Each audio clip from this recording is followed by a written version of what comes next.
所以武术内家拳有2个方向，一个就是艺术养生的境界，一个是战斗力。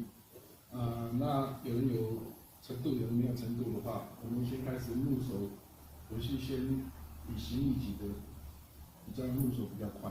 为什么？形意的战斗架比较快一点。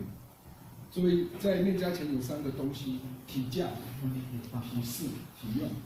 体架就是那个架构，那个架构。你说过了吗？Hello。我们在打法有很多乒乒乓乓、叭叭叭，不管你用什么打法，最后要不要碰它，要嘛？因为你武术最重要是一个力量的传送。我技巧目的是为了力量送到他身上，做破势、做打击、做摔倒。那这个东西不管你多好的话，你除了你本身加上这个极限运动，增加你的肌耐力，那另外一个就是你身上用的是你的重量，因为你的重量往上之后，这个力量送到身上。另外一个是你结构冲撞的力量，另外一个是你扭动身体会产生力量，但是另外一个肌肉收缩跟放松之间产生一个积压的力量出来。那这些都是我们有人称为劲，因为输入蛮快的，但是跟丹田没有关系。OK， 这是我要强调的哈。每次人家如果说，那你的内劲是不是从丹田？我是很不喜欢讲这个东西哈。那练的时候，武术的架构都是练得很标准，可是用的时候没有这样用，不然你练八卦。这个架构完了以后是放松，到什么时候？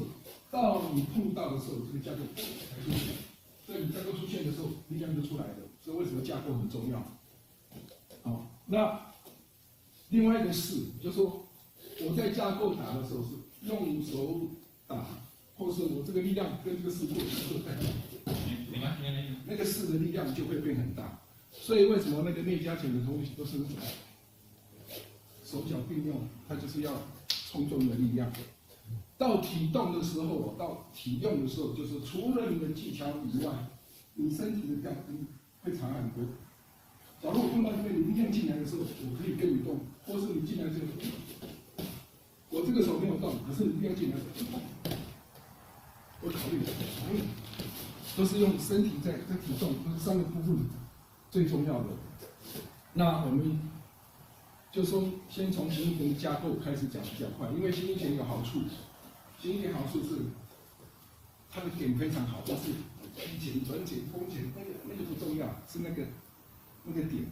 他上次有人教授，你看这个点就是应该这边的，这个点上去碰，以为是没事，碰完这个势才大，因为这个架构在这边砰上去了，所以那个体架结构很重要，但是那个点更重要，因为会